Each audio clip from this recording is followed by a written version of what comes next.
हूँ मोना गौतम और मेरी वीडियो चैनल में आप सभी का बहुत सारा और प्यारा वेलकम है। दोस्तों, आज की वीडियो में आपको छोटे बच्चों को ट्रेसिंग सिखाने के लिए कुछ आसान और मज़ेदार तरीके आपको बताऊंगी।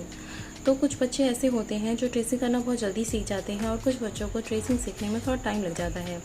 सीख वो भी जाते हैं लेकिन थोड़ा उन्हें टाइम लग जाता है।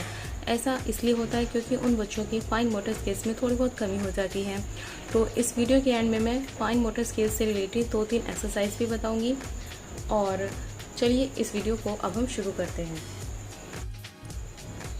तो दोस्तों, छोटे बच्चों को ट्रेसिंग करने की शुरुआत में सबसे पहले 4 लाइंस ड्रॉ करने पे ज़्यादा जोर दिया जाता है, ज़्यादा फोकस किया जाता है। और वो 4 लाइंस होती हैं sleeping line, standing line, slanting lines and curve lines. ये रही हमारे सामने एक शीट जिसमें मैंने स्लीपिंग लाइन डाल रखी है। लिखा है स्लीपिंग लाइंस, हिंदी में से कड़ी रेखा बोलते हैं। आपको भी इसी तरह से कोई शीट लेकर उस पर स्लीपिंग लाइन बनानी है और बच्चे को देना है ये, यानी इस तरीके कोई भी पेपर के सर्कल आपको बनाने हैं। आप पेपर के सर्कल ले सकते हैं, पिस्ताचियो शेल्स ले सकते हैं, बटन या बीड्स ले सकते हैं। सिंपली आपको ये सब सामान अगर मिल जाए तो आपको ये लेना है, नहीं तो आप राजमा ले सकते हैं, कोई भी मोटा ग्रीन ले सकते हैं।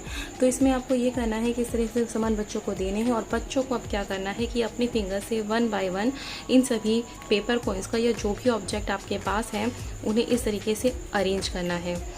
और इस स्लीपिंग लाइन के अंदर ही अंदर इसी सीध में बच्चे को ये ऑब्जेक्ट पूरा प्लेस करना है। तो एक तरीके से हमारे बच्चे की प्रैक्टिस हो जाएगी स्लीपिंग लाइन को ड्रॉ करने की।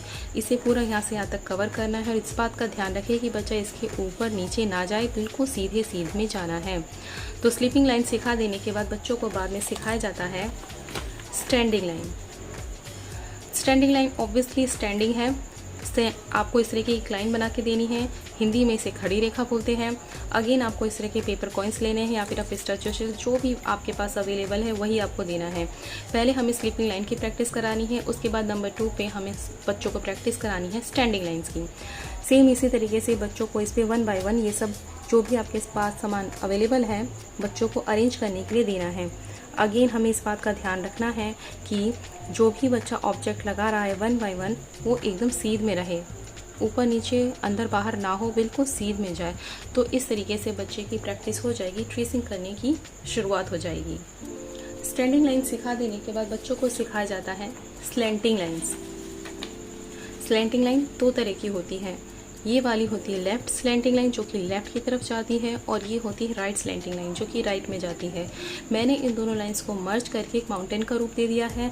आप भी इस तरह की शीट बना के अपने बच्चों को दे सकते हैं। बच्चे इसे बहुत इंजॉय करेंगे करने में, क्योंकि कुछ खास नहीं करना है, सिंपली बस कोई भी सामान उठाया और इस तरीके से बच्चों को अरेंज करना है। अगेन मैं आपको ये बता देती हूँ कि ट्रेसिंग करने की जो वीडियो है वो मैं प्रॉपर वीडियो बनाऊंगी पार्ट 2 में, और ये है प्रैक्टिस वीडियो। इस तरीके से आपको सबसे पहले अपने बच्चे से प्रैक्टिस करानी ज़्यादा इम्पॉर्टेंट है। अगर आप किसी बड़े से बड़े स्कूल में या किसी भी अच्छे स्कूल में अगर अपने बच्चों को डालें तो ये उनको कराया जाता है। इसी बेस पे मैं भी आपको बता रही हूँ कि ट्रेसिंग कराने की जो शुरुआत होती है उसमें सबसे पहले बच्चों को कुछ ना कुछ इस तरह का ऑब्जेक्ट दिया जाता है और उन्हें स्लीपिंग लाइन, स्टैंडिंग लाइन या स्लेंटिंग लाइन में इस तरीके से चीज़ों को अरेंज करने के लिए मोटिवेट किया जाता है। बच्चे करते हैं, जब ये स्टेप क्लियर हो जाता है फिर बच्चे नेक्स्ट स्टेप की तरफ जाते हैं। तो हमारी स्लेंटिंग लाइन को इस तरीके से कवर कर लेने के बाद हमारी जो नेक्स्ट लाइन आती है वो है कर्व लाइन्स। तो ये जो आप कर्व लाइंस को देख रहे हैं हिंदी में से बोलते हैं घुमावदार रेखाएं। घुमावदार रेखाएं में कर्व लाइंस में 4 तरीके की लाइंस बच्चों को सिखाई जाती हैं। लेफ्ट कर्व, सेकंड वन है राइट कर्व, थर्ड वन है down curve and fourth one है अप कर्व। लेफ्ट कर्व इसलिए क्योंकि इसका मुंह लेफ्ट की तरफ खुलता है। राइट कर्व इसलिए क्योंकि ये लेफ्ट राइट की तरफ जाता है। डाउन कर्व इसे इसलिए कहते हैं क्योंकि ये डाउन में जाता है। अप कर्व इसलिए क्योंकि अप में जाता है। अगेन आपको यही करना है कि इस तरह के कोई भी ऑब्जेक्ट अपने बच्चे को देने हैं, मोटिवेट करना है कि आप इसे इस तरीके से अरेंज करिए जैसे जैसे ये जा रहा है। तो इसी तरीके से बच्चे को इसे 1 बाय 1 प्लेस करना है। एक के बाद एक कोई भी सामान आपके पास है बच्चे को इस तरीके से लगाना है। इस तरह से बच्चे का फाइन मोटर स्किल भी डेवलप होगा, प्लस बच्चा ट्रेसिंग करने का पहला चरण कंप्लीट कर लेगा। तो हमें ये बात का ध्यान रखना है कि इससे अंदर बाहर ऐसे आड़ा तिरछा ना हो, बिल्कुल सीध में जाए। जैसे हमारी लाइन ड्रॉ की गई है बच्चा उसी को उसी तरीके से करे।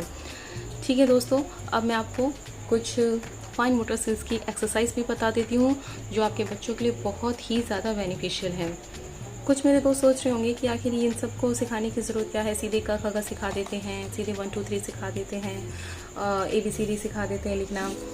तो दोस्तों ऐसा ये सब इसलिए कराया जाता है क्योंकि बच्चों का बेस हमें मजबूत करके रखना है और बच्चा सबको चीज़ें मज़े मज़े में सीखे और कोई भी प्रॉब्लम उसे आगे चल के ना हो, वो पढ़ाई से अपना जी ना चुराए, इसलिए ये सब एक्टिविटीज़ बच्चों से कराई जाती हैं।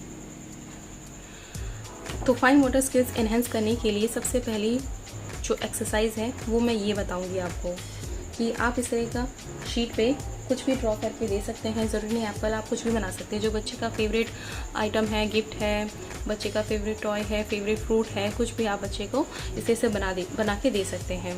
फिर हमें क्या करना है कि इस तरह की आप बड़ी बिंदी लीजिए और बच्चे से कहिए कि इसे इस तरीके से स्टिक ऑफ करें और इस पर लगाएं। स्टिक ऑफ करें और इस पर लगाएं। एक्चुअली में इससे होता क्या है, आइए ध्यान से देखिए। जब मैंने इस बिंदी को इस तरीके से स्टिक ऑफ किया तो इसमें मेरी एक एक्सरसाइज हुई है, स्टिक ऑफ की एक एक्सरसाइज हुई है। इसे इस तरीके से मैंने पकड़ा तो इसमें होल्डिंग पावर लगी है, एक बच्चे की होल्डिंग पावर इसमें लगती है। जब मैं इसे इस तरीके से यहाँ पे प्लेस करूँगी तो ये प्रेसिंग की एबिलिटी आई है। बच्चा इसे इस तरह से करेगा तो बच्चे में इसमें प्रेसिंग एबिलिटी आती है। तो कुल मिलाकर के मेरे कहने का मतलब ये है कि फाइन मोटर स्किल्स में बहुत सारी ऐसी छोटी छोटी एक्सरसाइज होती है जो बच्चे की फाइन मोटर स्किल्स को इन्हेंस करती हैं। और यही सब एक्सरसाइज जब बच्चा कर लेता है तो बच्चा लिखना भी बहुत जल्दी सीख लेता है।